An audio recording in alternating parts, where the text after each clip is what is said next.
The show starts in 1 minute. Yes, folks, it's Nostril zone. time. So how about taking a break? Get out and stretch a little and relax before the show begins again. And why not make it refreshment time, too?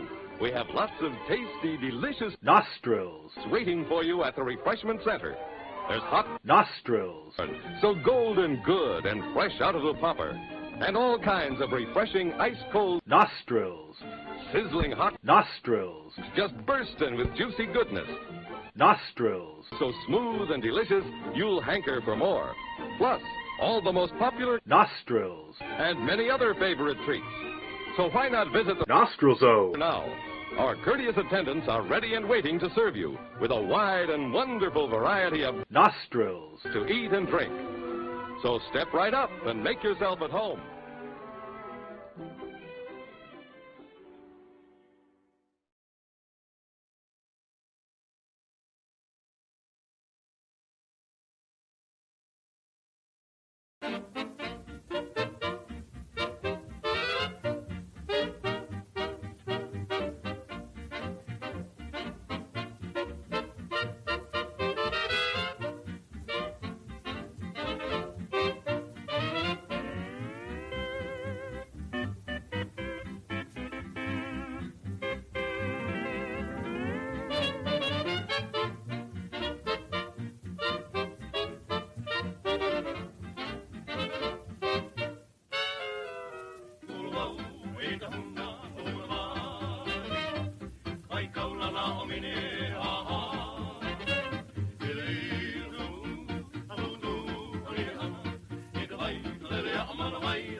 My grandpa had a long one, it nearly touched his chin.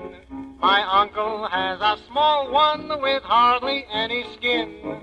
My daddy has a broad one just like a rolling pin. But mine is big and round and fat, it looks more like a baseball bat. You never saw a nose like mine before.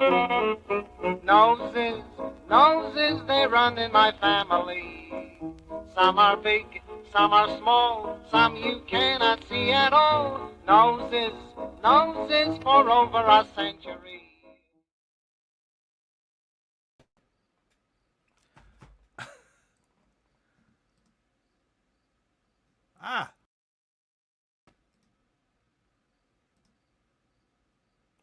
Oh my god.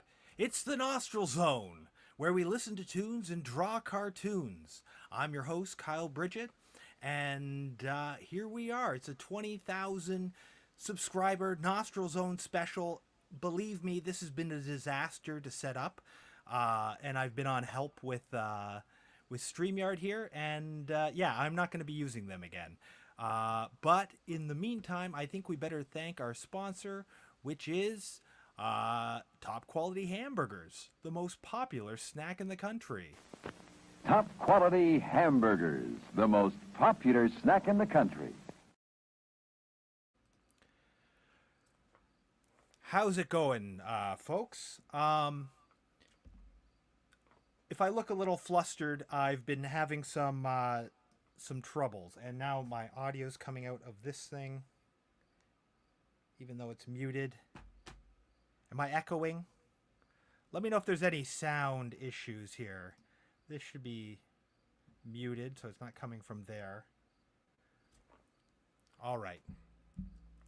So the plan was to go through a bunch of my recent acquisitions and sort of discuss things that we might do for future episodes. But I'm having trouble with my second camera, which is a phone here. I think I can use it on portrait, but I'm trying to get it on landscape. How's everyone doing? Let's see who's in the chat. First of all, sorry, I'm all flustered. Let's put on some tunes. Oh, so much better. Secondly, pink face. I don't get the emojis out here, so I assume I'm the one who looks like I have a pink face. Oh. It's hot in here. How do I get this off now? There we go. Where was I? Oh, right. Here's the group doodle. I'll get the group doodle going. That was a disaster, too.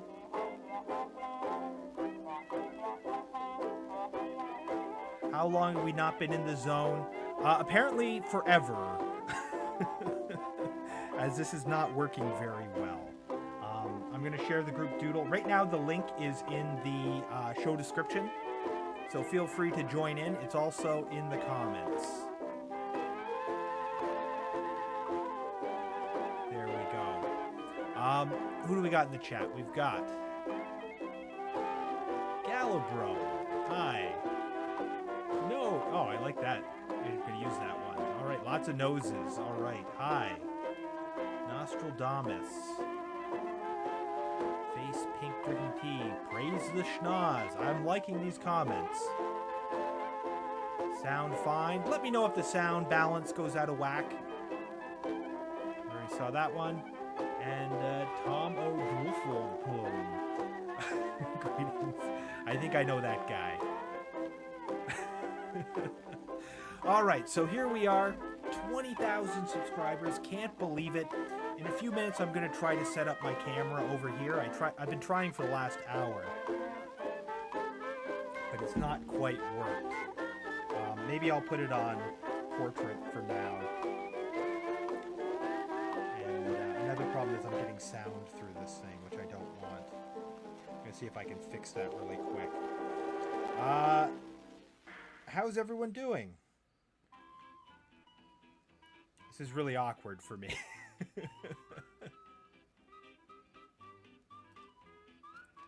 How do you get into the drawing, and how long have you been doing it? How did I get into drawing? Well, that's a great question that I can answer while I mess with my phone. I started drawing when I was a little kid. I was always really good at it, and adults always encouraged me, and yeah, so it's kind of something I focused on.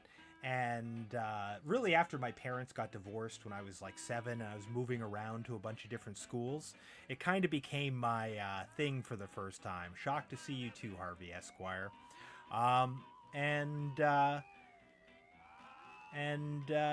Yeah, so I'd like walk into a new school and I'd be like, I'm the kid who can draw the best in this room. I don't know these kids yet. I'm going to be the one who can draw the best in this room. I'd find the kid who was already the drawing kid. Thanks for not preemptively banning me. Well, you know, it's too late to preemptively ban you, but I can still emptively ban you. I'd find the kid who was the best at drawing in the class, and I would basically humiliate him with my much better abilities. And I just kind of kept doing it, and then later, when I got older and I started experimenting with certain substances, it really became another level. And yeah, I decided I wanted to be an artist, and that's basically what I've been up until now. Although YouTube's kind of preempted. Not preempted. YouTube has kind of absorbed some of my creative output, so that's kind of been working for me on that level. So let's see if I can hook this camera up, even on portrait, and maybe that'll be good enough. I have a intermission at the halfway mark with a cartoon, so that'll give me a few minutes to kind of play around. Okay, so this is all set up. Oh, good.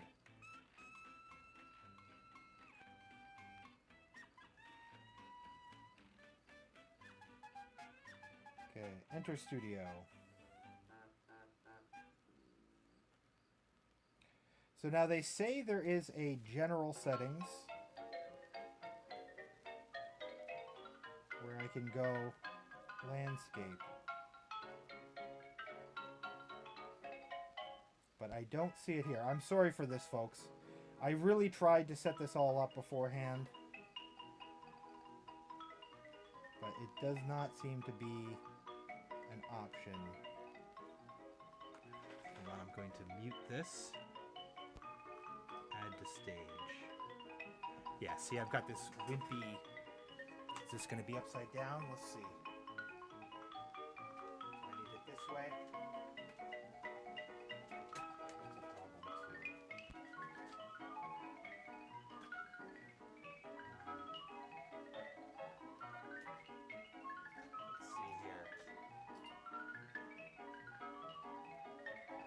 Down. Of course, is not going to work.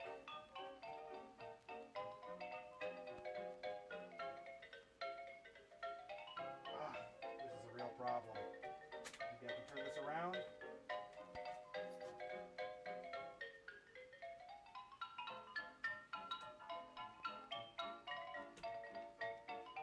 Oh. Damn you. Alright, well maybe I can look at it upside down. I can turn the book. That's what I can do.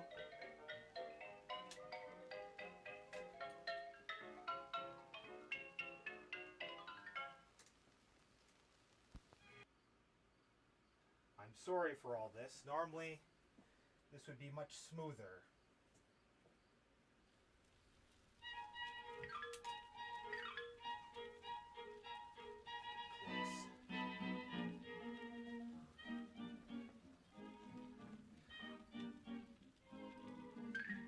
Exactly, that's a problem. All right.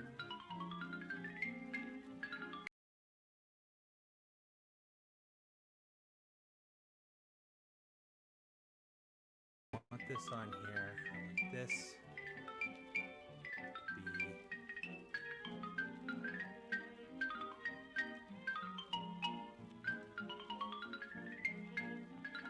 this. Okay, this is what we got. I'm sorry it's come to this. It should be landscape.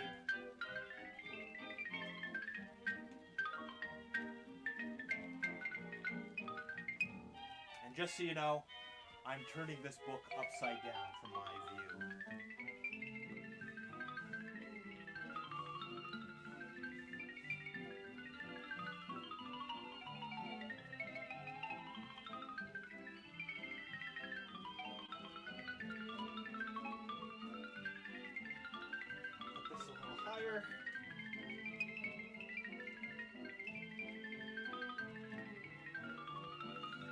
Okay, sorry it's not landscape. I really just want that one camera.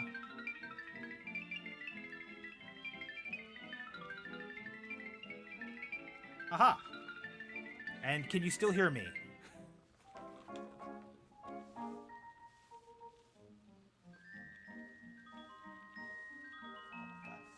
tell where this thing is. Okay, here's what we're going to do.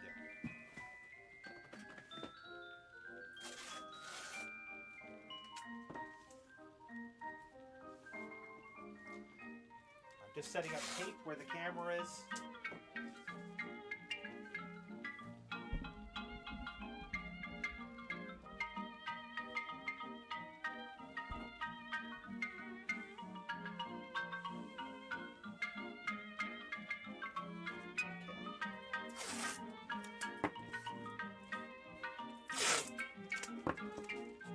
There we go. Improvising.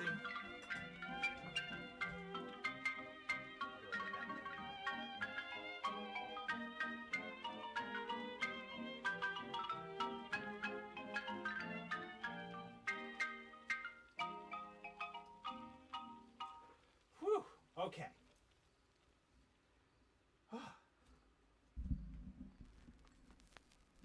How's everybody doing? So what I say, yeah, I've been drawing since I was a little kid. Racy, yeah, that's not the first book I'm going to do. So what I thought we'd do today is we'd look at just books that I've picked up over the last 6 months. We've got a group doodle. Anyone can join in. Oh, will this work for this? Maybe this will be...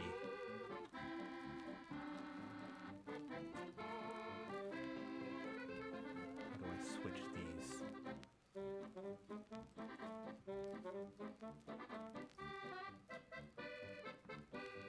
them down here. No. This would be a much better camera view.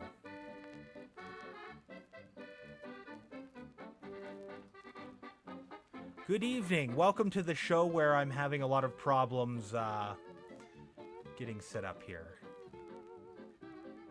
That one. I thought I could just move these before. Did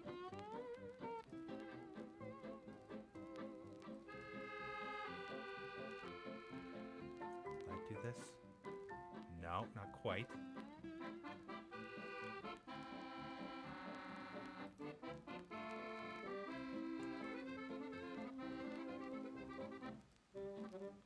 I want this here. I want the book in the middle. I want the doodle on the other side.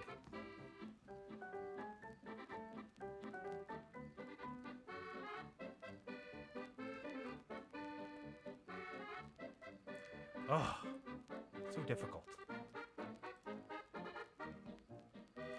Well, we'll go with this for now. Can it be bigger on the other side? No. Okay.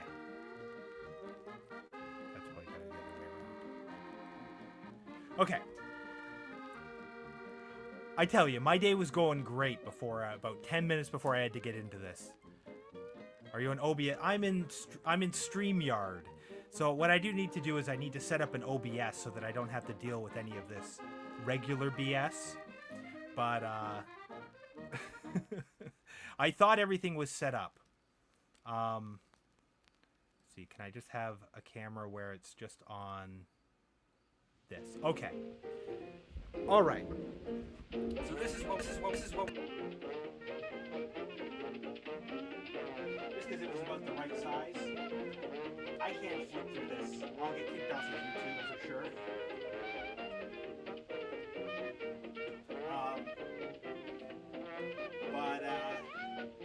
Yeah. I recently picked this up. This is Johnny Ryan's book that was only available to his patrons, but I bought this from like a European distributor. So we'll start with that. Okay, so what are some interesting things? So one thing I did is I was recently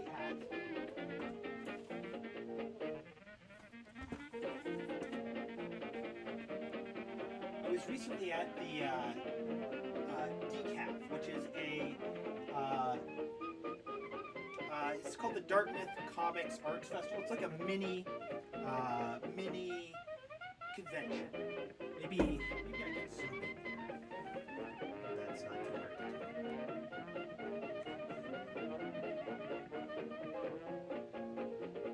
Yeah, it's like a mini comics convention that happens here in Halifax, and it's one day and it's free. And Conundrum Press was there. So I bought a few things from Conundrum Press. They're a Canadian publisher. They're based here in Halifax, and they're really quite good. They're an alternative publisher. They put out some good books. This is their catalog, which I picked up, and so I'm going to go through some of the books that I picked up. So I picked up this Pulping, Volume 1. Am I too close now? Okay, good. If you're not Canadian, you might not recognize some of the fun features on this. But we've got Pokeroo, who was on a show called Polka Dot Door, Anna Na, who was in a show called Telefrancais that existed only for teaching French poorly to kids in Canadian schools, in Ontario schools specifically. This is Dudley Do-Right, which I think is not a Canadian character, but a Canadian themed character. And then we've got Ed the Sock here, who was all the rage in the 90s, early 2000s in Canada. So, you know, of course I was very interested in this. It was an Ignatz winner, which is good. And it's really just a collection of different artists. Of course I have to read these upside down now. This artist here, this is Rob Mirsky. And we looked at some of his comics on PODRZEBIE. He sent us some comics in. And is the whole thing on there?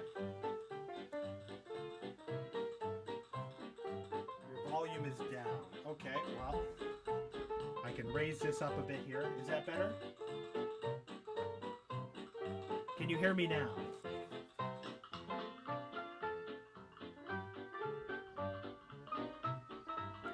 I can probably turn my audio up a little bit.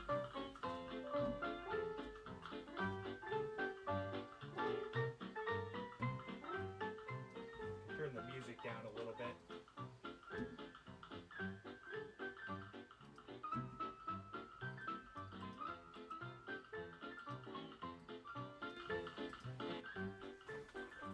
Is this too loud now? I had my mic set to auto volume, so this is max volume. If this is like insane and clipping out, let me know, and I'll go back to auto. So yeah, Rob Mirsky, or Mursk, I would say Mirsky. A lot of different Canadian cartoonists in here. What's this guy's name? I know this guy. Yeah, his name's John. John Rostzin. I think I was in one of the books he put out. He's another...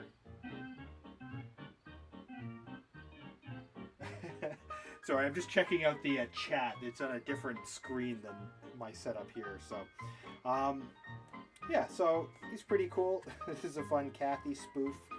So I picked up that. I picked up this by a guy named Donald Calabrese. Sorry. I have to do this upside down. Donald Calabrese or Calabrese. I haven't read it yet, but it looks great. He was like a fan of Crumb and Weirdo. And he commented on my shirt. I was wearing the Nostril Zone shirt. So, or the Canonically Crumb shirt. I also picked up this. This is really exciting. This is by Rick Trembles, who is a Weirdo guy. And this is probably the thing I was the most excited about picking up there.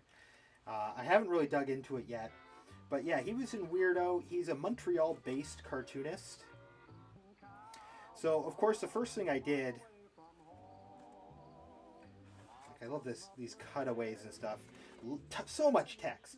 He's got a real indie vibe, but I really... Probably upside down. I really dig his art style. So the first thing I did, of course, was look him up in Weirdo, in the Book of Weirdo, because he was published in there. And he's got like a whole entry here. Rick Trembles. I'm not going to read it, especially because it's upside down right now, from my perspective. But he's got like a little, reprinted a little postcard he received from Crumb.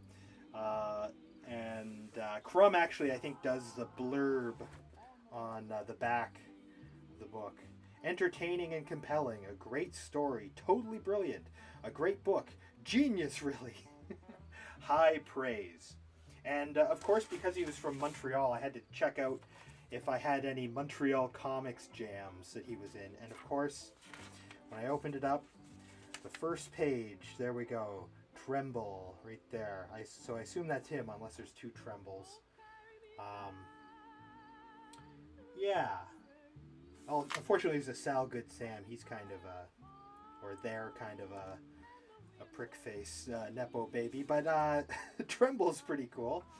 And I also picked up there some zines from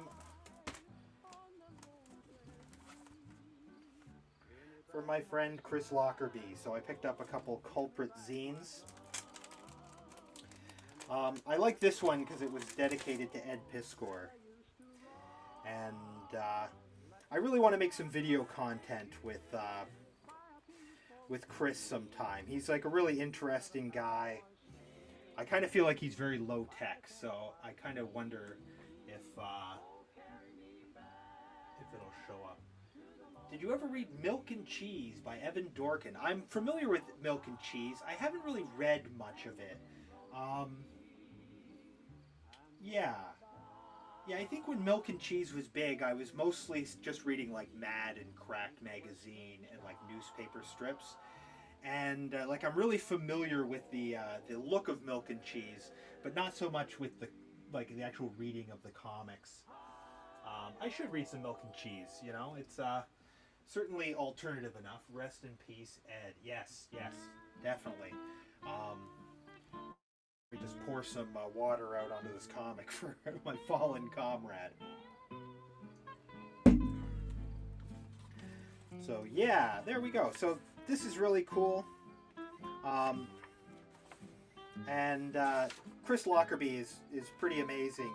He was in a comic collective called Lucky Comics with Chris Lockerbie and who was the other guy? Oh, well, he was Chris Lockerbie with Jesse Jacobs, who you might know. He's probably the most famous of the group. Do you have any Lucky Comics handy?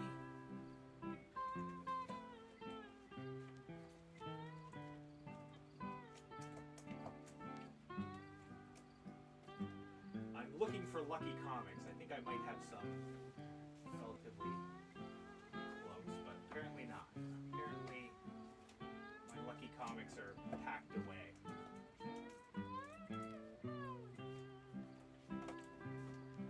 Yeah, I've got no Lucky Comics easily at hand, but yeah, Jesse Jacobs, he's really cool. Like he does some really cool stuff.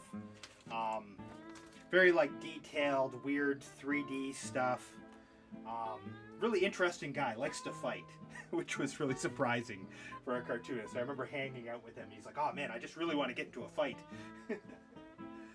Okay, so what are some other things I've picked up recently?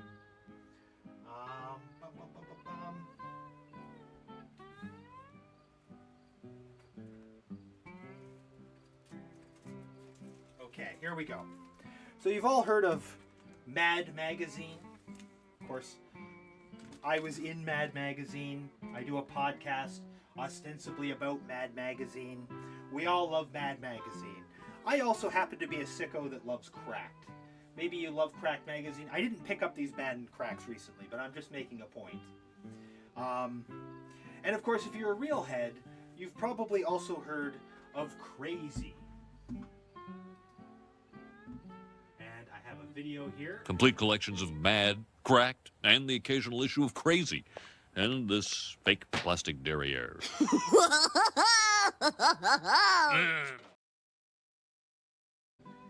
So I did pick up this issue of Crazy. I actually didn't own any issues of Crazy. So it was nice to just have one, at least one in the collection. I mostly read Crazy on the archive, archive.org. There's a ton of Crazy's issues on there. Not a complete one. I was looking, there's a really good, Tony Tellerico Wimmelbilder on here. I want to do like a video about Tony Tellerico because he's kind of like a shitty cartoonist that was around from the golden age and like really impacted my childhood through his Look and Find books. So I'd like to do something about that.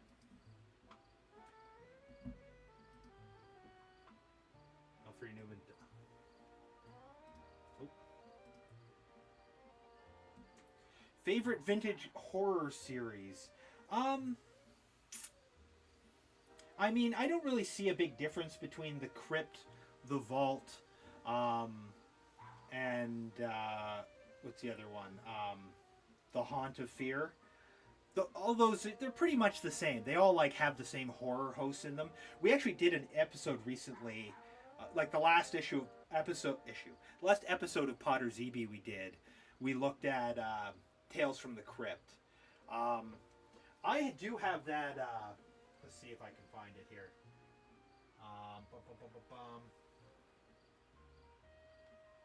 My shelves are such a mess. I had my shelves so organized where I could find anything in seconds. And then I moved like a year ago, and I still haven't reorganized my shelves. Everything just kind of went wherever it fit.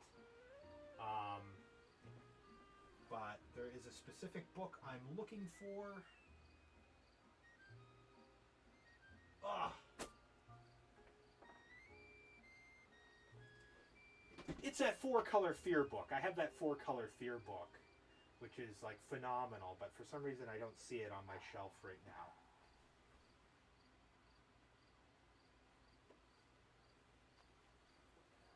Alright, I'm going to give up looking because I would keep looking forever. But somewhere on my shelf I have that 4-color Fear book, and it's all those different horror series that weren't put out by EC, and it's really a great book.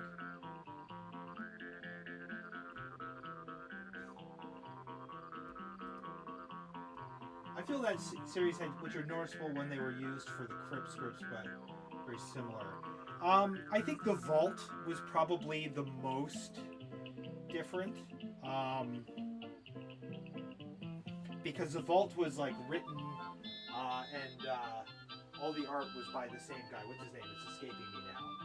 Not Jack Davis, the other guy who like has a similar signature. I have no random access memory. But like I did a whole episode about this. But yeah, I mean, those ones I feel are a little bit different. I think the conclusion we came to when we were on was that like the Crypt Keeper has like a kind of southern gothic kind of feel, and like the Vault Keeper is kind of like Midwest horror, and like the Old Witch is a little bit more Lovecraftian maybe. But yeah, every issue, it's like you pick up a Tales from the Crypt and you get, you know, Haunt of Fear and the Vault of Horror in it. So, yeah, I don't know. Anyway, that's a bit of a tangent. But I have that 4-color Fear book somewhere, which I wish I could see it. And it's phenomenal. It's got like all these like B-tier horror comics. And in some ways, I think I like those. I don't like them better, because they're not better. Like, EC is the best. But there is something about them, and the way that they're... Oh, I found it! Here we go. I have the 4-color Fear book. If you don't have this, you should definitely pick it up. And it's just like all horror comics from all over the place. It's got a bunch of like Basil Wolverton. Let's see if we can find the Wolverton one. There's like the famous Wolverton cover in here. Look at this. Oh, amazing. And I love all like the BDSM elements. Mr. Mystery though, he's a garbage horror host. He sucks so bad. Here we go. Here's a great Wolverton. Oh, we got too much light on that.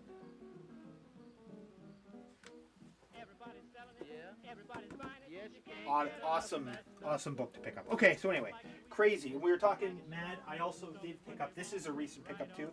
I picked up this Spy versus Spy from a local bookstore.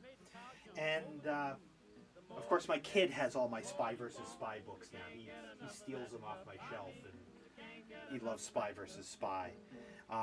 But this one I picked up, and it's interesting. It must have been like a reprinted paperback. And you know, it's got some babes in it, which is like my favorite part. Let's see if I can find the really cool babe comic. There's like this. There we go. Look at this. We got this like geisha babe like swimming underwater. I don't know. Maybe I'll bring that up to the camera a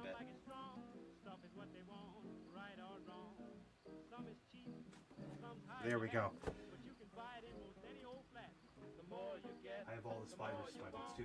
What I have for Spy vs. Spy is I have the first case book and the second case book. So the first case book is like all of the, I think all of the like Proteus Spy vs. Spies that appeared in Mad, but it doesn't have the paperback stuff. And then the second book is more of the Cooper stuff, which, like, I kind of prefer the Cooper stuff now, just because I think I've seen all of the Proteus stuff so much, and the Cooper stuff so amazing. Anyway, so we've got Crazy. The real heads, they know Sick, which this is the only issue of Sick I have. Great Don Orheck cover here. And Sick sucks. But it is very racy. It's a little bit more racy than some of the other ones I find, depending on the era. So, anyway, I just wanted to show these because I did pick up, and get this out of the book. I did pick up, someone actually gave these to me, the first 2 issues of Wacko magazine. And I guess these are really rare. Even when we did like the mascot tier list on PODRZEBIE, we missed this guy. I can't remember what his name is. Big fat guy. Does it say what his name is? It's like Fatty Fat Butt or something. He's got like a stupid fat name. I don't know. I can't remember what it is. But we didn't rank him. So I might do another video. And you can see this cover, of course, it's doing like the cardinal sin of humor magazines, is that it's referencing all the much better humor magazines on the cover. You've got Alfred E. Newman, Sylvester P. Smythe, you've got the Nebbish, and you've got oh, what's his name? Huckleberry Fink, I think his name is, who is like just like a terrible Alfred E. Newman ripoff. So I picked up this book. This, I think they only did 2 issues. There's a couple artists in here I like. I like Bill Burke. And then there's a few artists that are just like aping other artists. So I'll probably do a video about this at some point. I'll like scan it and send it to Patrick. Ooh, there we go. We got Miss Piggy pinup. How about that? I wish I had this landscape so you could see the whole thing, but StreamYard sucks. I do like the certificates. I actually have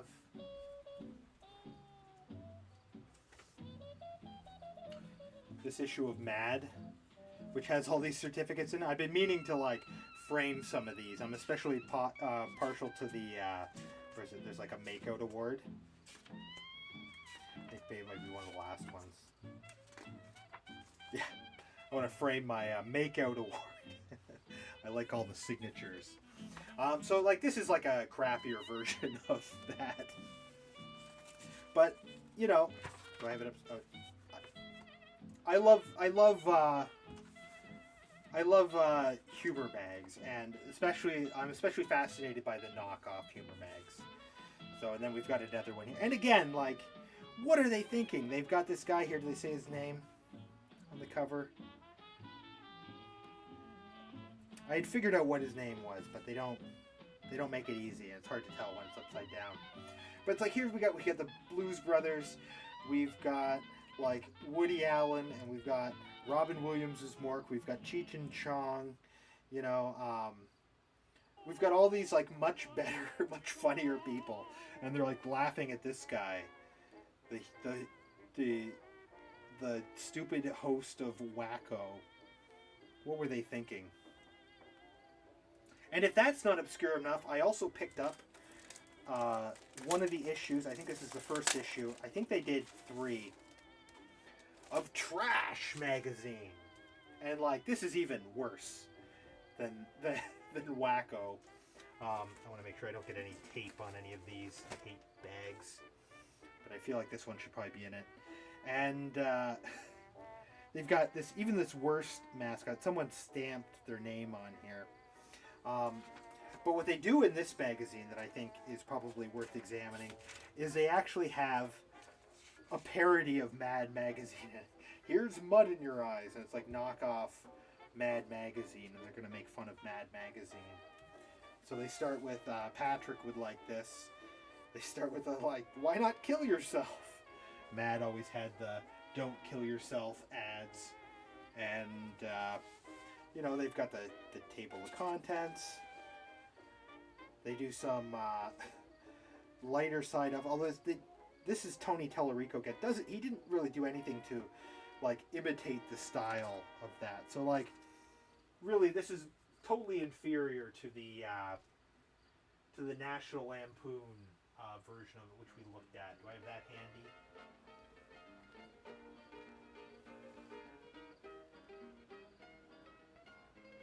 I'm just checking to see if I have that handy. Again, my shelves are a mess, so I can't really find anything quickly. I used to be able to find everything in seconds, but now I have to kind of like keep staring back and seeing if I can spot. Aha, here we go.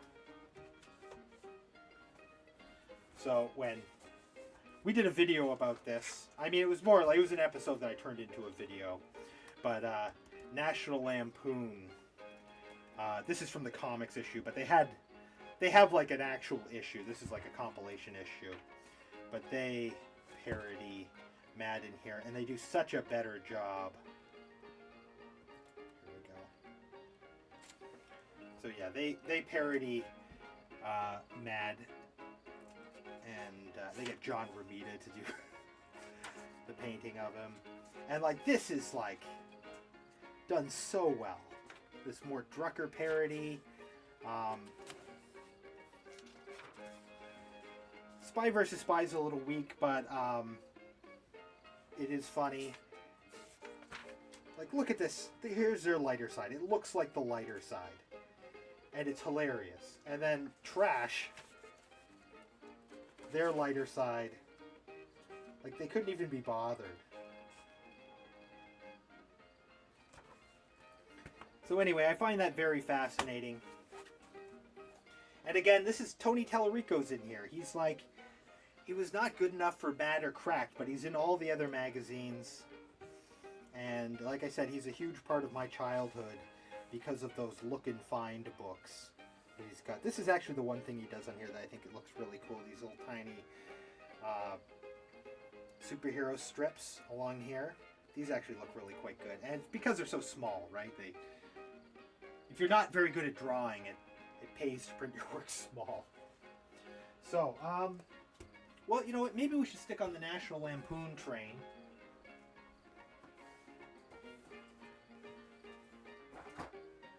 Here's another recent pickup. National Lampoon presents The Very Large Book of Comical Funnies. What's great about this is it presents itself as a history of comics, but of course they're all parodies. And like, they're all so well done. Just like that Mad one. They start in like prehistory. They've got like Egyptian comics and stuff. But the reason I picked this up, and I'll oh, here we go. The Old Witch Hunt. They do like a whole section on like EC horror comics. This is like, that is the right way. This is like parodying a Graham Ingalls, where it's like this guy's head's been shoved in his ass. Incredible. They've also parodied Wally Wood. This is like their horror comics, or their sci-fi comics. Like, everything's in here. Bazooka Joe. But the reason I picked this up, and I may have to censor this a little bit on the fly. There you go. Oh yeah, they also do superhero comics. The Legion of Elements.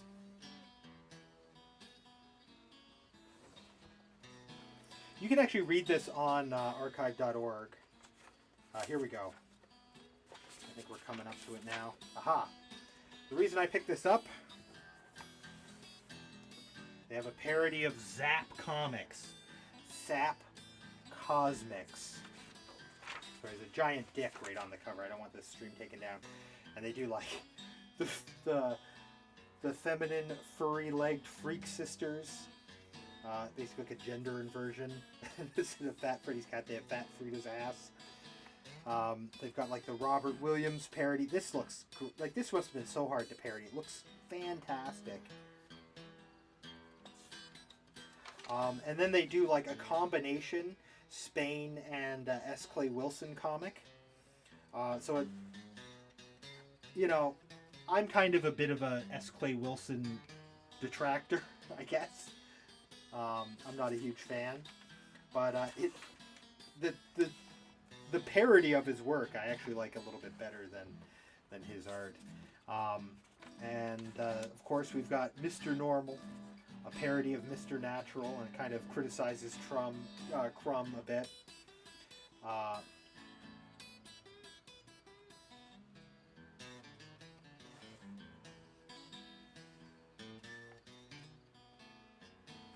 Cosmic Charlie cross hatching. So this is what's his name? Hold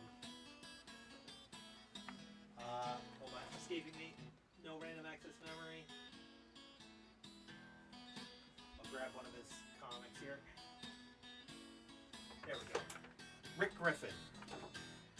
It's parodying Rick Griffin, so you can see.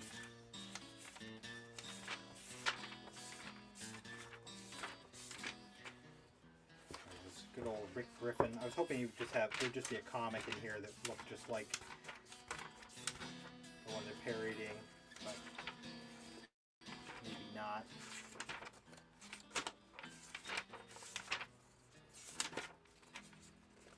That's probably the closest. So it's like they've done such a good job parodying, and this is the thing. It's like the best parody comes from like a place of love, and then of course we got Victor Moscoso on the back. This looks just like a Victor Moscoso. Incredible. Incredible. So this is something I'm going to want to do a video of. I don't know exactly how I'm going to frame it, but somehow I want to do like a Crumb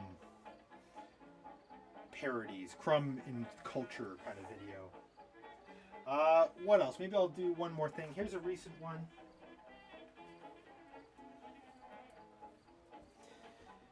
I picked up this fabulous Furry Freak Brothers, The Idiots Abroad. Fantagraphics has been reprinting the Fabulous Furry Freak Brothers in these sets. I think I have another one here.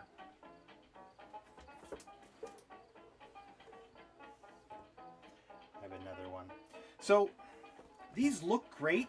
I have a huge beef with these, though. And that's, they have this stupid hole in the book. And, like, imagine trying to read this and your fingers are going through. I'm going to have to turn this upside down so I can make the point. But, like, you're trying to hold this, your fingers are going through here, you're just holding onto paper. This is not pleasant to read because of that. This hole is too big. What were they thinking? But I have been thinking about doing a video about how to collect the Freak Brothers.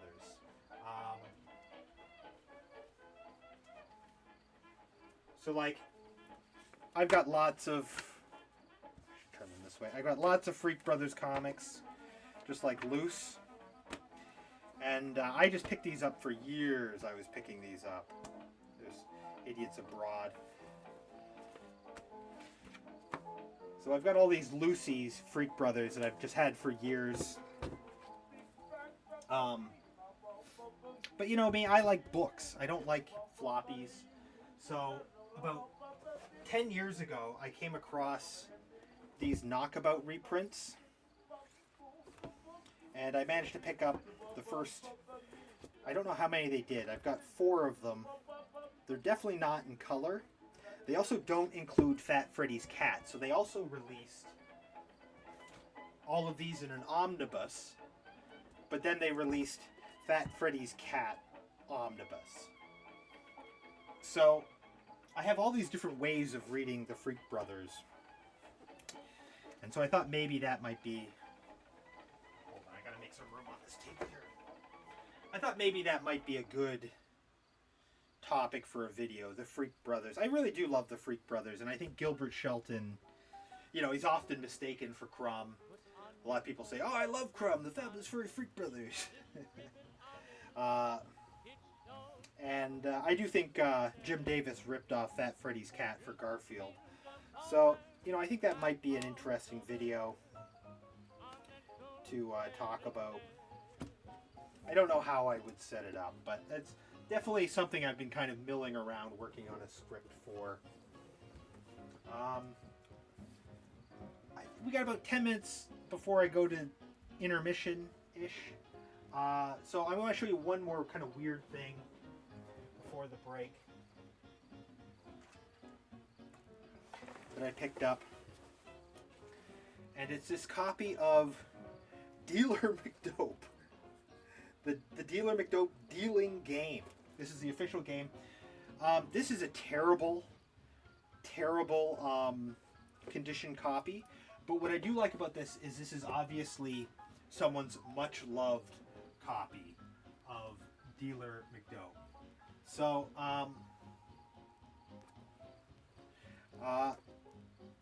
yeah. So we'll take a quick look at this. So this is like a board game put out, Gilbert Shelton, and it's a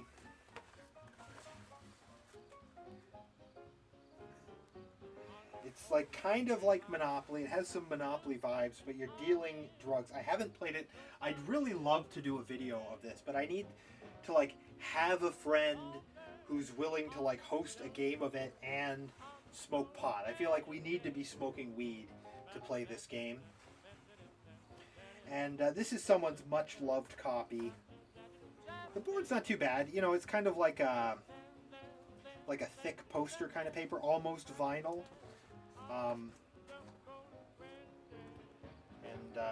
You know, the artwork's a lot of fun.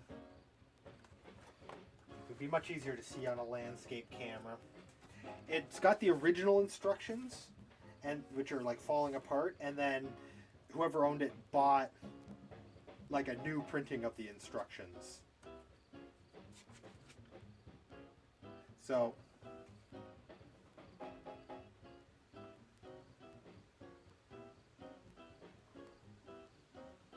what do we got? I'm just checking out some things. Heathcliff is more my taste now than Garfield. I think so. Heathcliff predates Garfield, and I think Heathcliff is. I like Heathcliff better conceptually. I think growing up, Garfield. I definitely loved Garfield. You know, I could still draw like a passable Garfield from memory. And Heathcliff I just didn't have as much access to. But I think I like Heathcliff as a character. I don't really understand the new Heathcliff. He's always like driving around in ham. And like it's all like inside jokes and stuff. I feel like you have to really be into it to get it. But I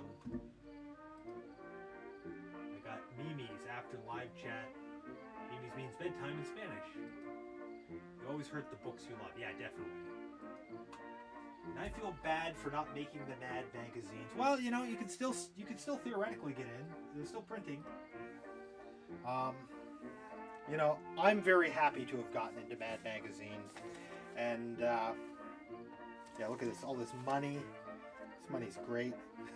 Obviously, they've lost some pieces, so they've lost the $1 million bill or whatever. I don't know if there has to be a 2. They've made their own things. Some of the original pieces are here, but like. I don't know. Like, obviously they've got, like, just random pieces. I'm pretty sure his bicycle is part of the original. There's a magnifying glass for some reason. I don't know. So it is charming. Like, I don't know if this was an original piece. I kind of feel like this is maybe taken off of a pencil or something. Anyway, it's very interesting. It's this drug-themed game. I would like to play it. I gotta find somebody whose house I can smoke weed at, and that would also play board games, and that would also smoke weed. I keep asking around, and like, people will hit 2 out of those 3. They'll say like, yeah, I love playing board games. Oh no, you can't smoke weed at my house, or I don't smoke weed. It's like, yeah, I love board games. Oh, I don't want to play that game, but you can smoke weed at my house. Or like, you know, oh, you can smoke weed at my house, but I don't want to play some board game. That sounds like a nightmare. So I don't know when I'll ever make a video for this. I gotta find the right friend group to do it. But I do find it very charming how like well loved it is. Do I have an elastic for this? It's over here. So, let's see the camera here.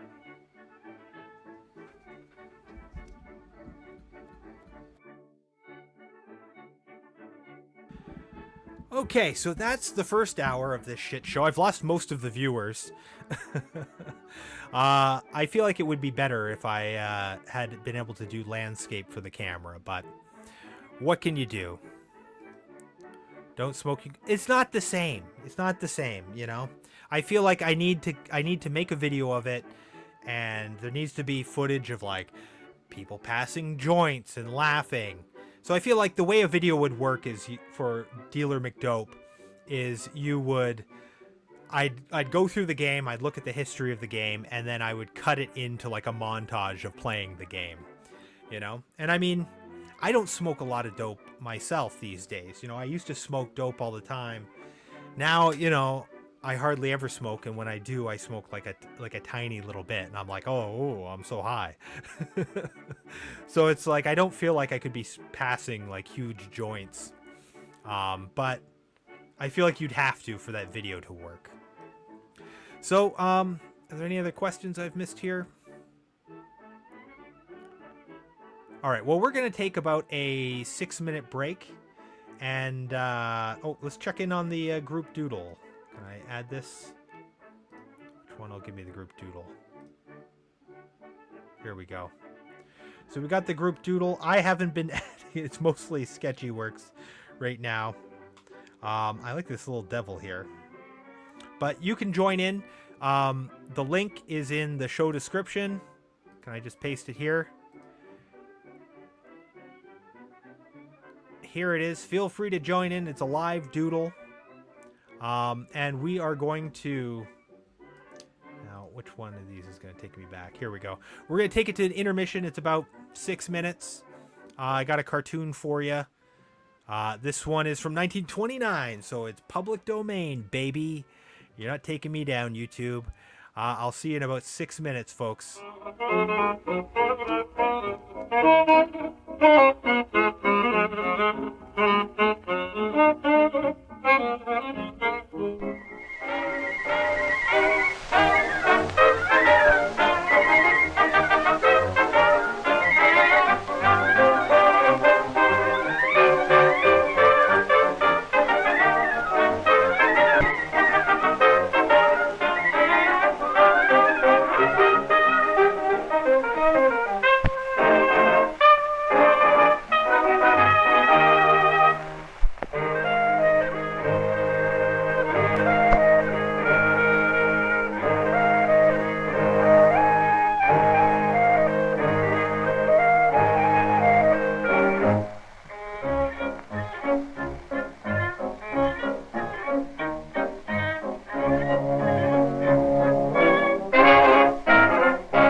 Gotta reduce. Oh my goodness!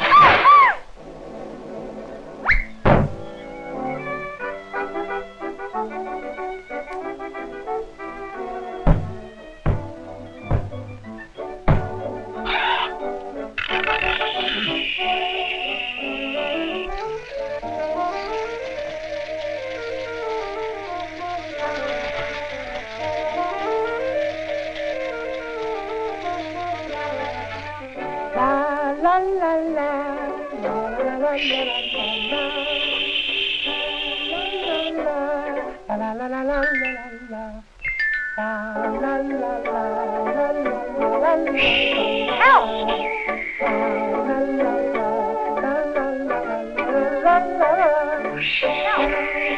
Help! Somebody! I'm trying to get you out of here.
Welcome back to the Nostril Zone, where we listen to tunes, draw cartoons, and have copious problems with our secondary camera. Before we jump back into it, I think we better thank our sponsor for the second hour, which is pizza. How about a pizza? None better anywhere. How about a pizza? None better anywhere. How about a pizza? None better anywhere. Okay, let's add this back. See if we can get it back to the main stage. Ugh.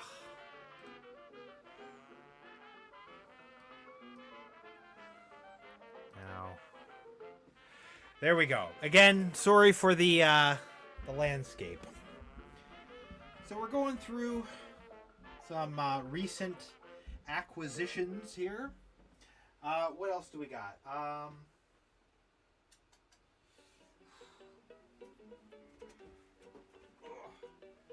Let's go through some books.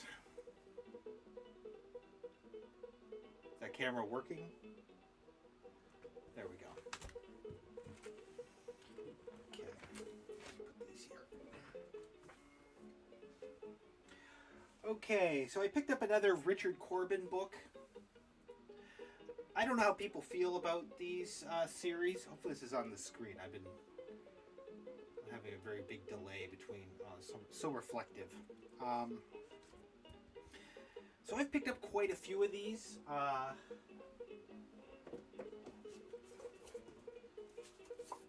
I've got the first four Den, and and I've got Murky World. There was 2 at the store, and this one was wrapped in plastic. And I was really debating whether I... chat back up.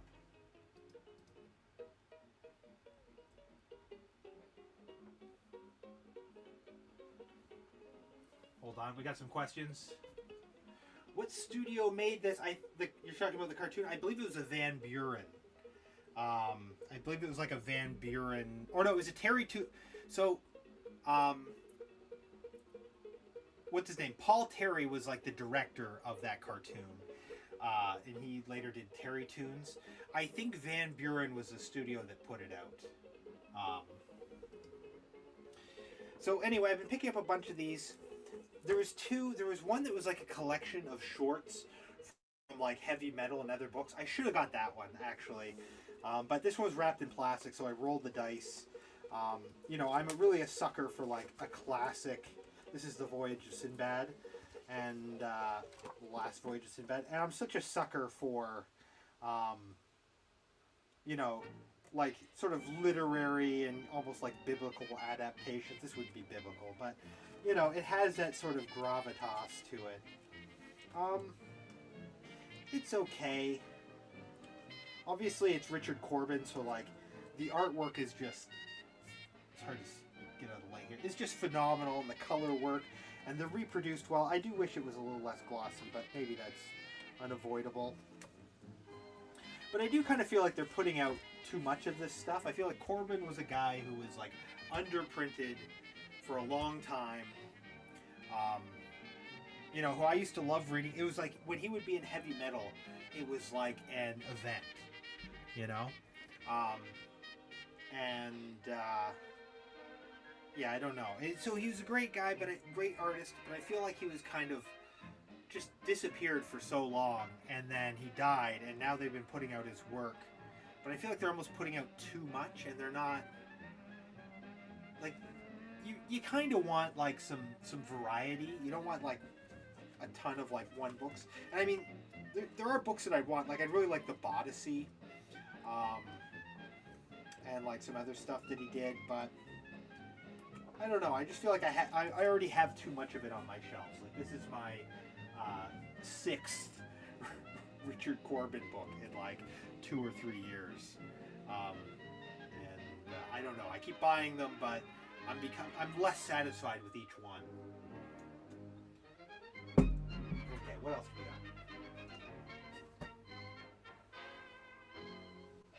got? Ooh, speaking of heavy metal, I picked up this Candace at Sea.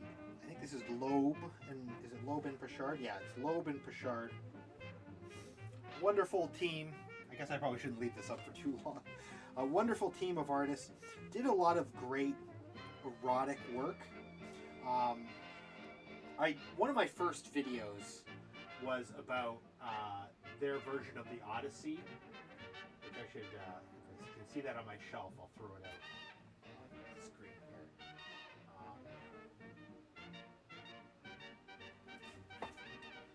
Yeah. So they put out this book. This is also by Heavy Metal. They put out this book of Ulysses. This is actually only the first half of it, and it's this really fun, sort of like pseudo sci-fi retelling of the Odyssey. Like it's set in like Greek and Roman times, but the gods are explained through like technology, and it's like really gets quite psychedelic at parts, especially like when he's like on the island of was it Calypso, Circe or whatever.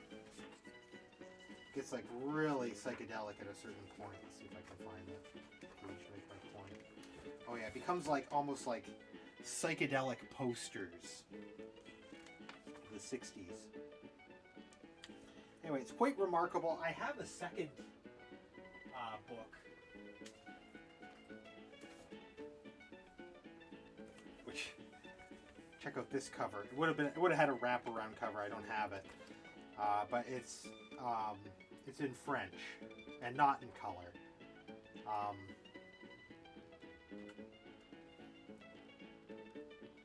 you know, because the story's familiar, I kind of don't need it to be in English. I can kind of follow it pretty easy.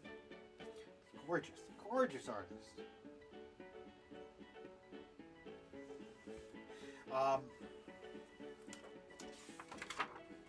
But yeah, so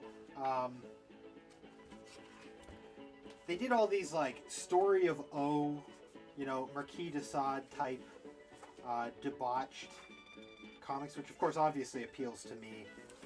You know, and this has some of that here, but I think this one's a little bit more tame.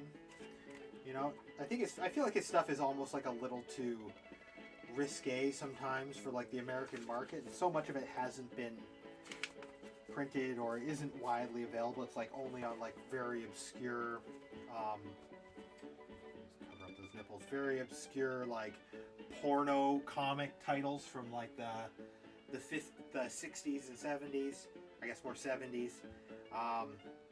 It's just not available, so like I basically pick up anything I can of his, but I've never quite captured. I'd like to have his really dirty adult stuff, much dirtier than this, or his kind of like kids. They did like not kids, but like kind of like kids comics that are also like incredible. So, and everything I can get from them seems to always be kind of in between those two measurements. What else do I get? Aha! I got the new definitive edition of Cabby. So this was another book right here. I fucking love Cabby. So this is like a book that was put out. It's I think he's Italian, Marti, and he's like was really obsessed with like Dick Tracy, basically, like, and it looks like Dick Tracy, and so it's got very much this you know, Chester Gould, Dick Tracy vibe, but it tells this like really gritty story about this like cab driver, and I mean he's got like surreal technology and stuff in his car. He's like, his car has like gas attacks and stuff if he's got like criminals in the back, and it's really like quite remarkable. It's like so thrilling, and it's like violent and sexy, and like just the character of Cabby, he's just like so like both like hard and like masculine and tough, but also like just psychologically damaged. like and everybody, like, it's got these great like Chester Gould style faces. Oh, it's so good. Anyway, I picked up this previous version, Volume 1, that Fantagraphics put out, but they never put out the second volume for decades. Like, I feel like, when did this come out? Let's see here. I have to do this all upside down because my camera has to be upside down. Yeah, this is a good point. Like, it draws on like the sort of Taxi Driver, like the new sort of cinema. There's a publication date on this. Back. Oh, look at that. This one came from the Seattle Public Library. Here we go. The Cabby will return in 2012 with the second volume. Pretty sure it never came out. So they finally just this year released a new definitive edition that contains volume 1 and 2, and it's got another one of these like weird soft covers. I got it as a Father's Day gift. One of these weird soft covers. We're doing like the last 6 months here or so. Which I talked a bit about with the Joe Galaxy comics by Mattioli, who he's the guy who did Squeak the Mouse.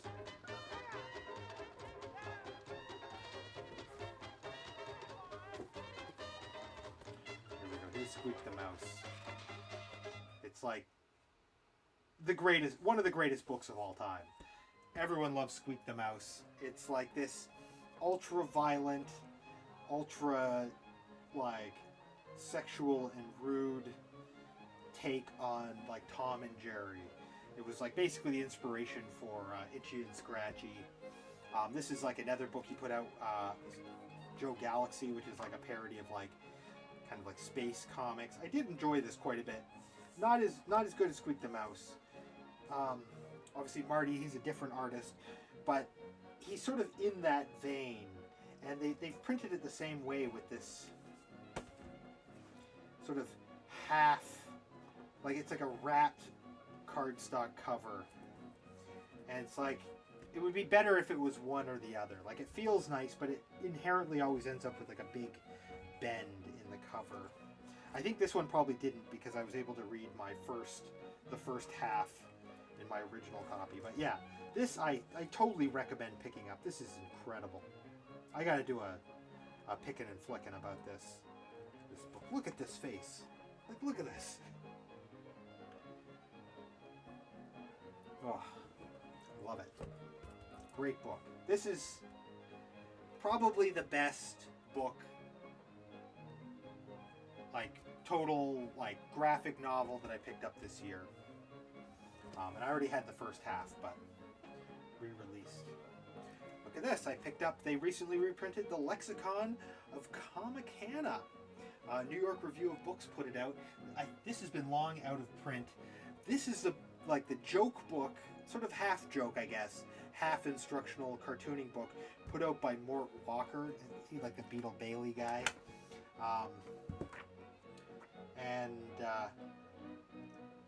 It does have like some useful tips in it.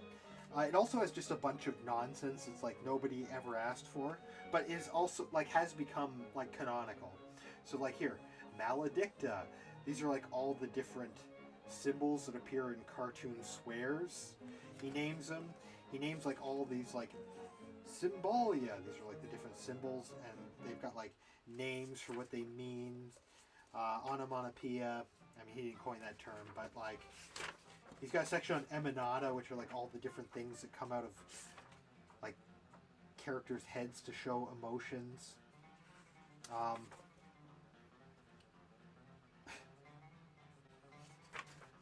Yeah, so this is a book. I downloaded a copy of this a long time ago, and I've used it many, many times over the years. So, great to get a copy in print. I think it's from the New York Review of Books. It's a little obscure. Yeah. So, definitely worth picking up right now while it's briefly back. Oh, look, there we go. It's got another cartoonist license. I'd like to put this one on in a plaque or something. Maybe put some like watercolor behind that.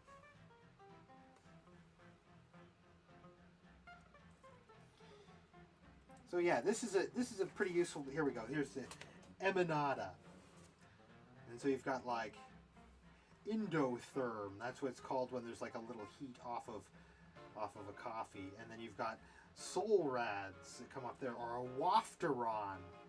I definitely use that term a lot, so I can really like practice my obscure comic lingo here. Yeah, here we go.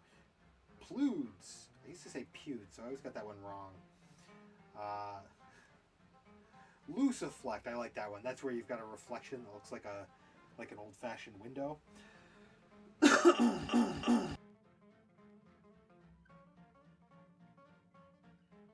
Of the shoe. I have to reread this. So anyway, very happy to pick up a copy of this on paper. I definitely recommend this. Wasn't cheap. It's like $37 Canadian, basically, plus shipping. Yeah, it's been out of print. It's been like huge prices to buy it on the secondary market for like decades. So great to have it back in print. Oh no! I just dropped something here. Alright, I picked up this issue of Dummy. So I've been meaning to get into Dummy more. This is a book that's put out. Where's his name?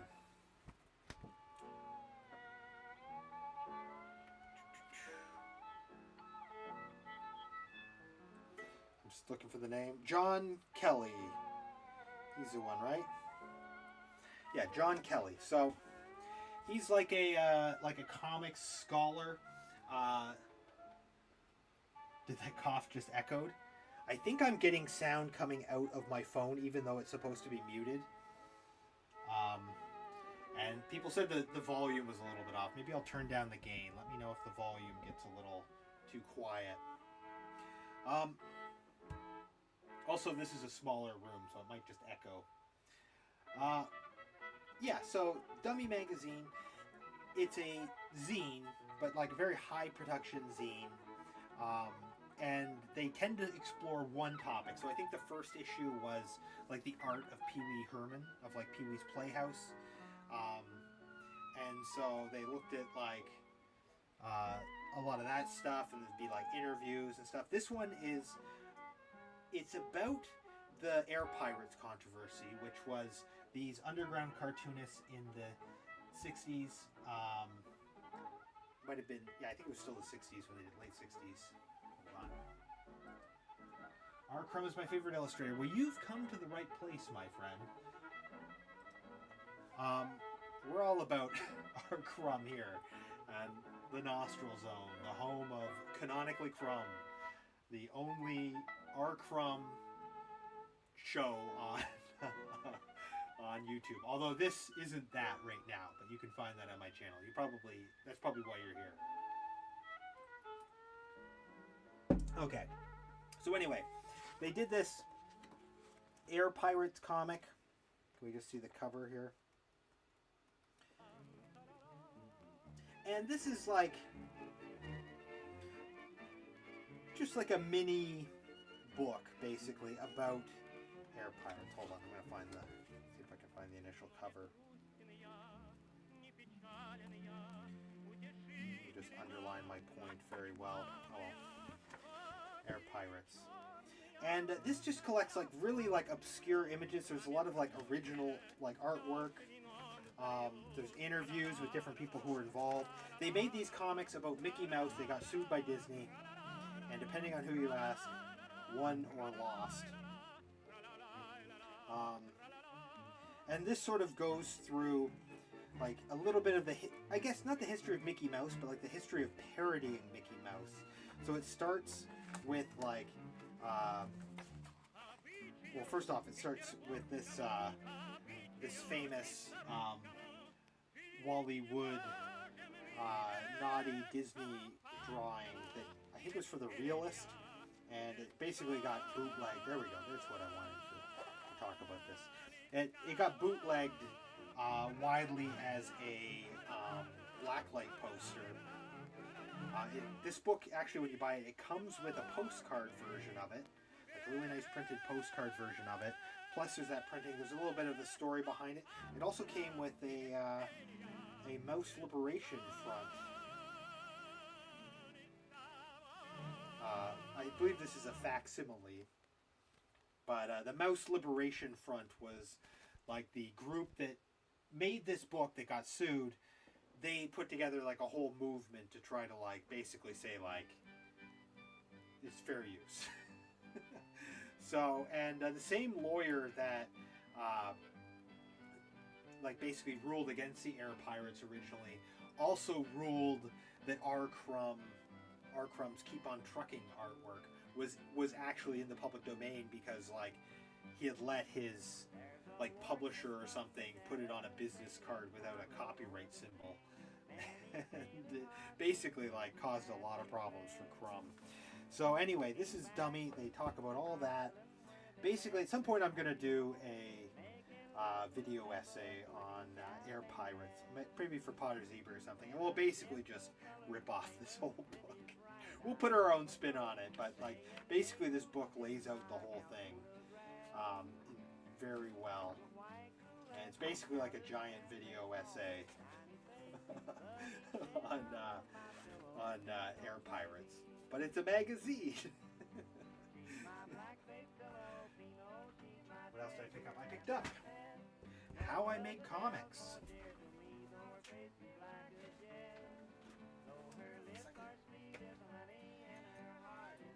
I believe this is the latest Kim Deitch book.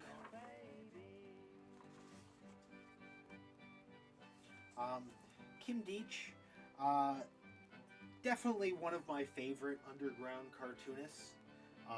Really, he should have been in Zap. It's like, it's a crime that he wasn't in Zap. Especially later on when, you know, Crumb wanted to open it up.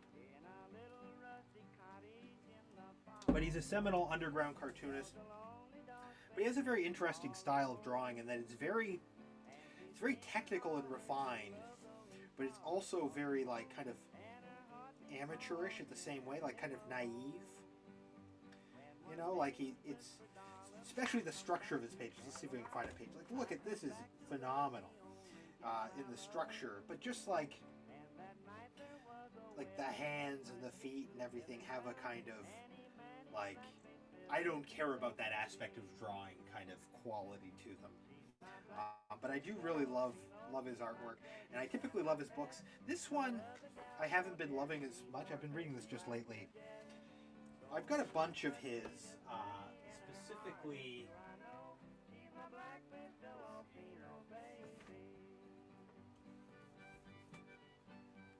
So this Boulevard of Broken Dreams, this is fantastic. This is one of my favorite comic books of all time. It was a series of comic books, but graphic novel. It's just such a great story about this. It's about, like, this sort of Felix the Cat-esque cat who's like a demon character, and he actually becomes like a popular cartoon character in the 1920s and 30s, similar to the comic or cartoon we watched during the intermission, because he, like, becomes the delusion of this, like, drunken maniac animator, and it's just such a great story, and it's so good. And then he followed it up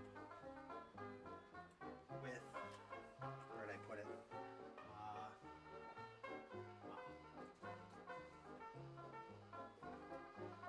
With Alias the Cat, which kind of, it's all new characters, but it sort of picks up, it has Waldo in it again. I guess Waldo's like a sort of central character to it. But he's like a secondary character, and it sort of follows this other story, and it's actually really even more set up as a mystery. So it's like there's all these sort of, they're set up as autobiographical, but they must be like totally fictional. They're so wild. I mean, there might be some ecstatic truth to it, but it's like, here's Kim Deitch here, and him and his wife, they collect all this old shit. You know, they're one of these underground cartoonists that just are obsessed with that time from before they're born, and they actually go back a little bit farther. So like, Deitch is obsessed with like really old film reels and like serials and toys, and like, by serials I mean like film serials, and that's how this is set up. And there's like this newspaper strip story going on. Let's see if I can find it. Yeah, I don't know if you can see how it changes color there, but there's this like newspaper strip that he's finding that's telling the story of this thing that's going on that mirrors something that's happening in real life. And it's all like, there's like all these themes of like terrorism, and they go to this like mini town that like was built for little people in Hollywood. This one's really good too. There's another one in between that's okay, not as good, and then he put out Reincarnation Stories. And I mean, there's other books in between, but I feel like these are like the ones in like a sort of sequence. And this one he even talks about, there's some things I really like.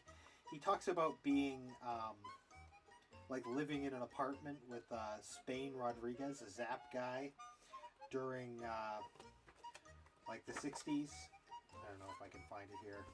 Got some great color things. Looks great. I gotta admit, it doesn't quite have that je ne sais quoi that the other two books had. And then, so this is the newest one that I would say it's sort of in that vein. Although, like I said, there's other books in between. And Yeah, this one, it's all about like these, it says how I make comics, but it's kind of more about, and I haven't finished this yet, but it's kind of more about different ideas he has for comics and how they tie into his life, and they kind of like, he doesn't really follow any of them. I don't know if he wraps it up at the end. Hopefully he does.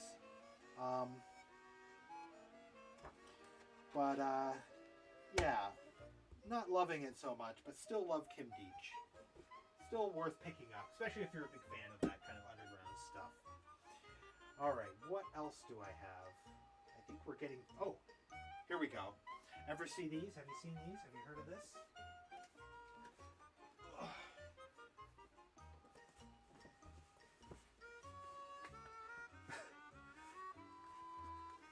It's Sex to 60. Sex to Sexty. Oh, these are upside down. So I can't really get into these too much because they are like, I think you could say this is a form of pornography. But like these sort of jokey kind of books, these cartoons, like sex-themed cartoons, cheeky cartoons. Some of them quite raunchy, and then like little poems and jokes and stories. And so this is a publication that, let me put these all back together. So I like doubled this pile recently. Oh, sorry. My camera's upside down because of stupid StreamYard.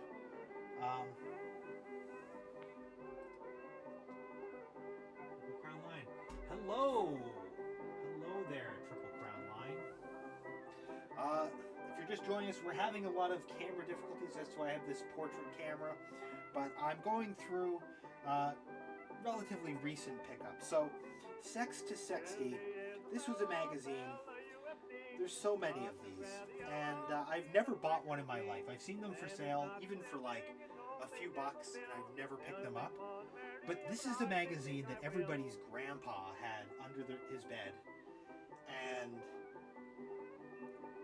they were out at the same time as like underground comics, but they were kind of like something else. This kind of joke and cartoon, dirty magazine.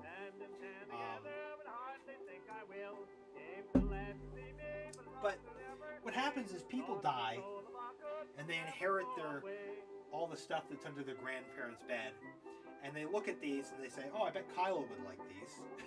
And they give them to me. And so I have quite a stack of them here. I recently, like I said, doubled my collection. And it actually gave me a bunch of insights into this magazine. There is a book. Cashin put out a book about it, but it's like out of print and too expensive. So I would have to basically research it from scratch. I think I have 2 copies of this one. I should send one of these to Patrick. Yeah, so I've got so many of these. Now, they're very funny. There's artists in here like Bill Ward, and I bet you could do like a real analysis of different cartoonists, and I bet you'll find like all kinds of cartoonists that were being published in like Hustler and Penthouse and Cracked magazine or something, that sort of thing. And they're in here with pen names. Like Bill Ward is in here, but I think when they first started, he was using McCarthy as his regular name, and Bill Ward is his like pen name for when he was doing dirty stuff. And I think Ward just kind of stick. I'm a big Ward fan, so these are really fun to go through. And there's tons of these you can read on the archive. This like published forever. I don't even know how to like figure out the numbers, because sometimes they're not even called Sex to Sexty.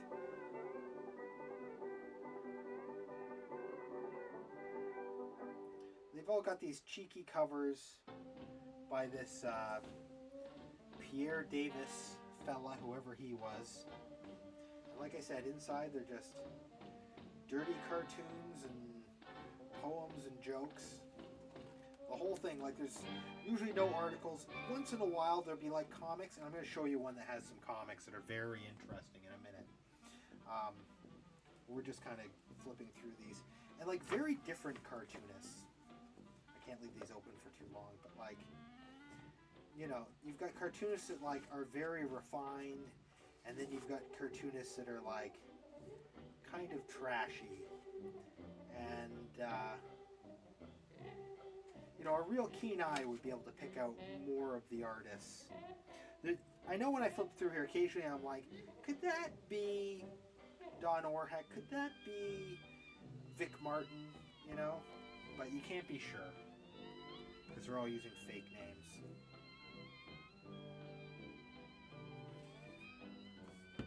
So then we get to this one. This is Sextra Special.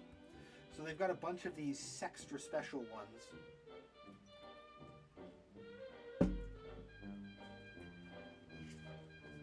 And these are kind of what I want to talk about. Let's see if this is the one.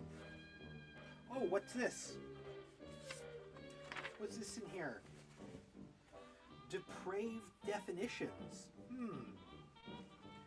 What artist could this be? Drawing in Sex to Sexty.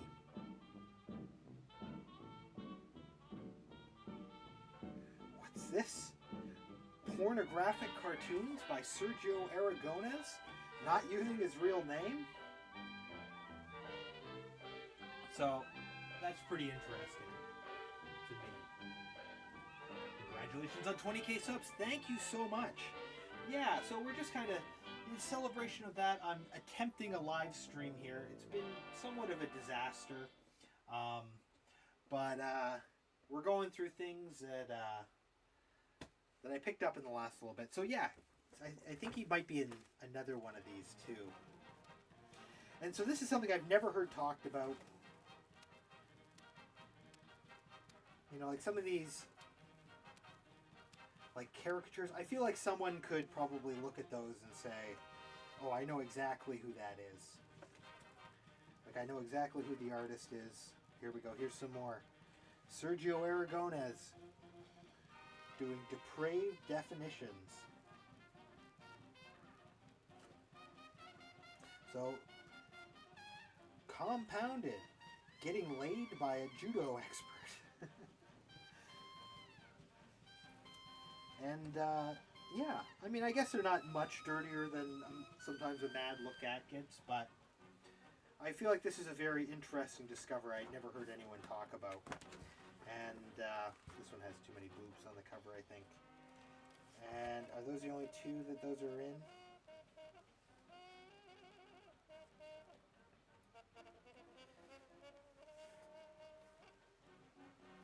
Yeah. So anyway, I've got a pretty large collection, I think, of Sex to Sexty. More than most people have. I've really gone through most of what I've had, so maybe I'll just show this last thing I picked up. And I'll just hang out on cam or maybe doodle or something. So, I picked up R. Crumb's Sex Obsessions. This is a book that is very expensive on the secondary market. I don't want to say how much I picked this one up for, but I picked it up for like, you know, a tenth of what people are asking for it anywhere. I don't think it's quite selling for the prices that it's listed as.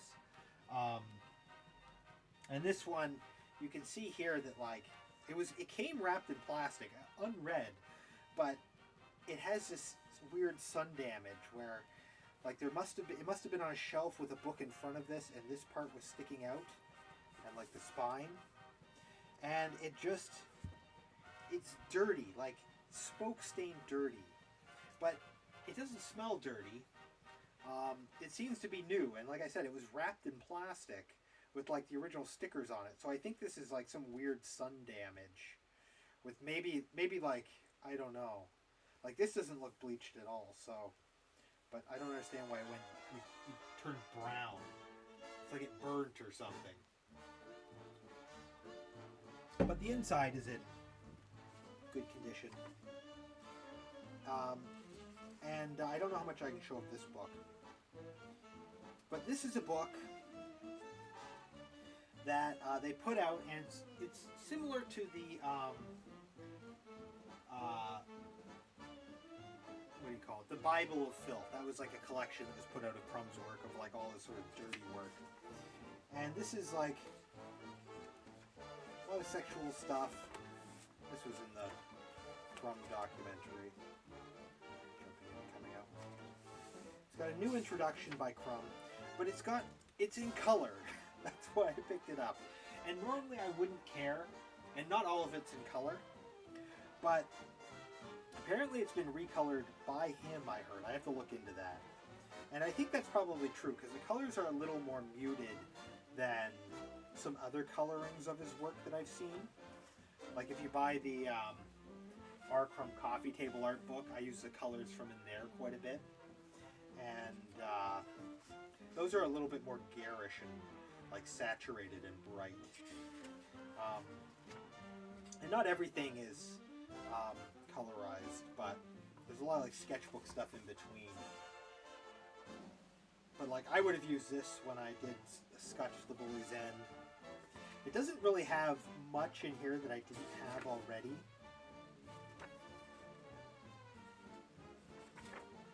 These Mighty Power Femmes, that's from Hup. One of the last interactions I had with Joe Matt, who died fairly recently, and there's a new collection. I was friends with him on Facebook, and I talked to him fairly often. And one of the conversations we had are about whether this story looks bad. And his contention was that because Crumb was using a brush, and this was really when he was starting to use a brush, he was doing the hatching with a brush. And Joe Matt just thought that looked awful. And it was like his hottest take was it like, why the hell would they do that?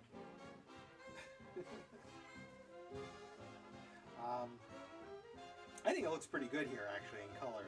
I think the color helps with the cross hatching, makes it work a little bit better. Yeah, so I don't know if I've seen anything in here yet that I don't have. And even some of the more obscure stuff that's in here. This is If I Were King. So yeah, like I probably have this in a sketchbook. It's hard to tell like what sketchbook stuff I would have and not have. Here's that some Devil Girl comics. This is good because I'll eventually do a Devil Girl episode. So it's nice to have these in color. But like some of these I have in color already. I'll show you when we get to like the one that I have in color. We'll do a comparison of the color.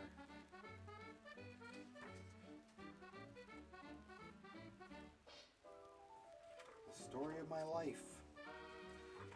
Like a lot of stuff hasn't been as widely reprinted as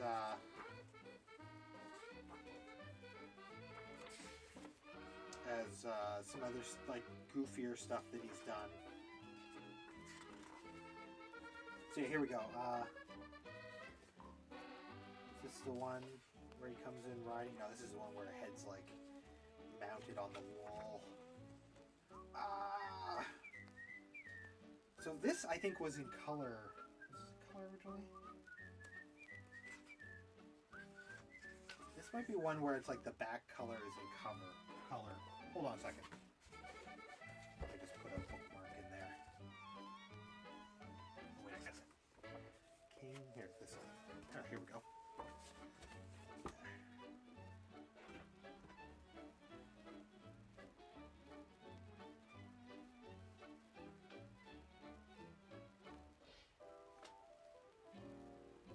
Here we go. I got a couple of them were colored on the back cover of.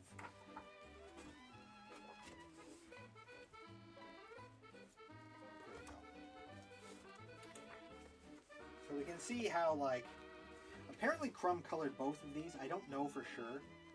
I don't know if I just heard that and maybe it was not true.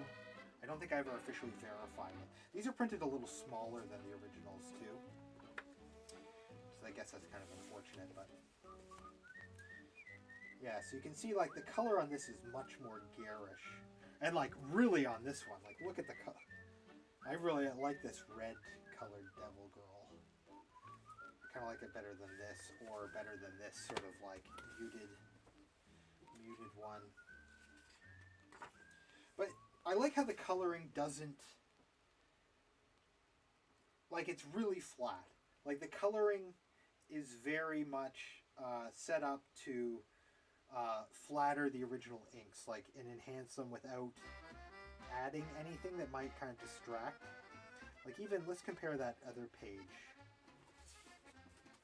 And like he would have colored these too, but like he would have had to do color separations here more. But like even here he's added like, you know, some little highlights in the color where he's just let the white show through. He didn't do that here, you know. This is very like flat. Like we color this color, we color that, this color.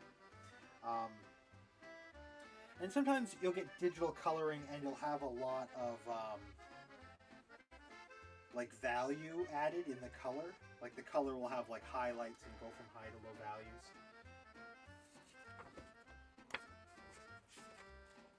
I was debating pulling out my other book. I don't know if it's worth it.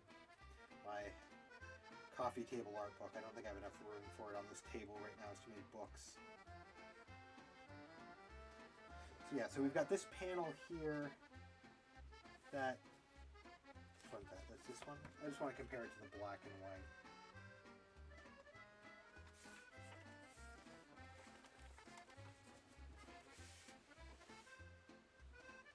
So you can see the side by side there. So this is a little muddy, this printing, I think. And I think it's probably because they shrunk it down.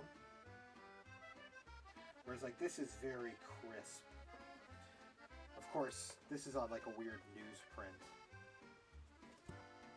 You can't win with these later era Crumb comics. It's like, I wish they had just kept doing the complete Crumb. They only did 17 volumes. And it's basically, because the original concept was, like at the time, like Hup was being published. So it's like they didn't want this stuff in the complete Crumb. And Weirdo was being published. So they didn't want additional Weirdo stuff in there. And yeah, so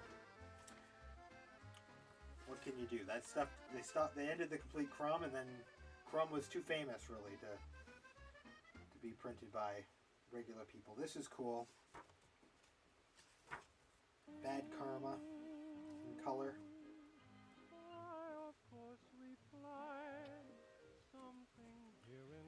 Most of these I think I prefer reading the black and white, but I like to have the color for the videos. I think it looks better on the screen in color. This is like one of Crumb's best comics ever. Like it's a full issue. When did he ever do that? And this might be the only thing I think in here, maybe. How to have fun with a strong girl. I don't think I had a copy of this unless it's in the sketchbooks, which I don't think it is. This was like an exclusive little, I think, mini book that came with some other book. I didn't have that. This I'm so excited to have. Super Duck in color. This is from Mystic Funnies number 4. Didn't really fit the theme of it, but I do really love this comic, and it's so nice to have it in color. And I feel like the color choices make it look more almost like a Mad parody than like who did Super Duck? Alpha Gailey, Archie Comics. So yeah, no cover underneath there. Probably I'm gonna, I don't know. Normally I take these covers off, but I might leave this one on, just because I don't think that, like all the other Taschen books, like they have like inlaid gold or some other color in here there, so you can see the ends. So if you pull out a sketchbook, it's all in gold in here, whereas this is embossed, but there's no color. This is also the cheaper printing. There was like a box set version that maybe that might have been bigger and might have might have solved some of these problems. That one was like $1,000 new or something, came with a print. And so, you know, it's like, I've seen it listed for like $10,000, which I think is a little ambitious, but it's nice to have a copy, especially for just making crumb videos. So, that's all my recent pickups. Let's bring it back to the me camera. It's, I'm all sweaty. There we go. So whatever, you got me for 10 more minutes. Oh, do you see? They published that French COVID comic into Spanish. The French COVID comic into Spanish. I don't know what you're talking about, unless you're talking about the Crumb comic, which I would have right here. Hold on. Are you talking about this? Tales of Paranoia?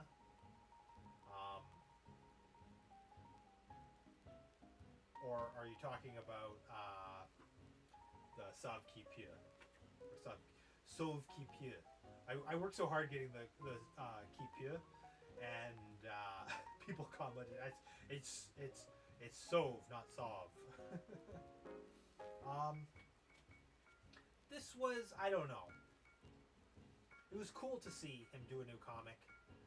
I don't know. I'm inclined towards the earlier work. I know that's kind of cliche, but I think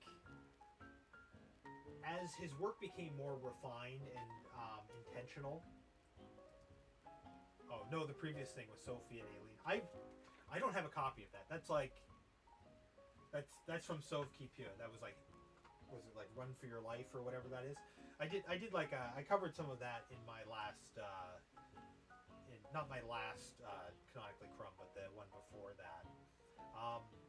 That's great news, actually, that they translated it into Spanish. That bodes well for it to be reprinted, because that's like one of the few things that are missing from my collection. Like if you go back and you look at my complete Crumb collection video, which I did. Let's take a look at the doodle printed up there.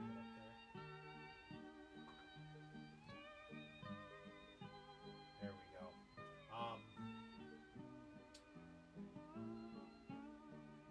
Maybe I'll doodle while we talk here. Let me get a...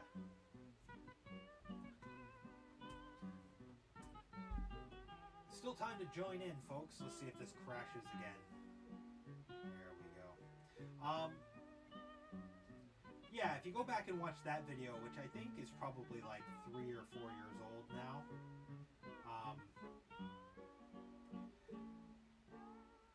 like I've added quite a few things since then, but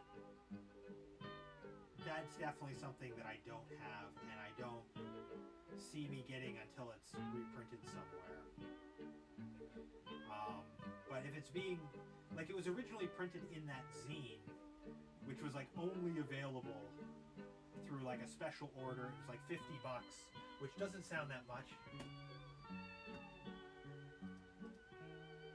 Yeah, that's the thing now. In the EU, it's really easy to find. Well, that's great. Is it like in English? You can get it printed in English now? I need to learn about this.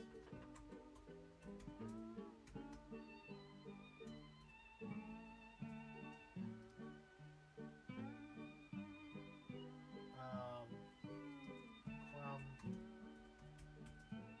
reprinted. Run for Your Life. So David Warner's put it out in 2022.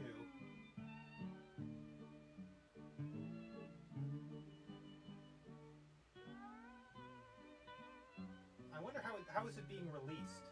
Oh, Spanish only. Okay. All right. Well, is it the whole book? Is it like the whole Sauve qui peut, or just like some of the comics from it? I think there's some reluctance to reprint it because it has quite a bit of value right now. I think because it was printed in very limited numbers as an art zine, like signed by Robert and Sophie and Aileen. Like it came signed, and it was like a hand-bound zine put out by like the art gallery, David Zwirner Books, and find it. You guys have Spanish comic book stores? That's incredible. I would love to go into a Spanish comic store. That's not like a thing around here. Like, maybe if you go to Quebec, you might find French comic stores. Yeah, I've been to France, and like the comic stores are incredible there. The New Tales is also published in a nice square-bound edition in the EU. I don't know if I would care really to buy it. I guess if it was cheap, I would buy it. Like if it was, because I would rather have it in a book than in a floppy form. But also, I didn't love this. You know, like I was saying, I'm really more into the like more cosmic Crumb work, and like I agree that like his art is so good. You know, some people were complaining about the art. They're full of shit. They were just pissed off at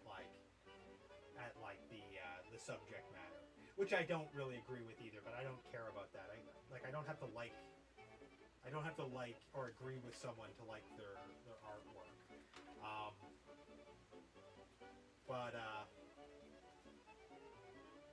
Yeah, I don't know. I just don't think he made a very compelling argument even for his beliefs, because it's like mostly an anti-vax comic, and like his arguments aren't good. His arguments are basically like, I don't know what this means.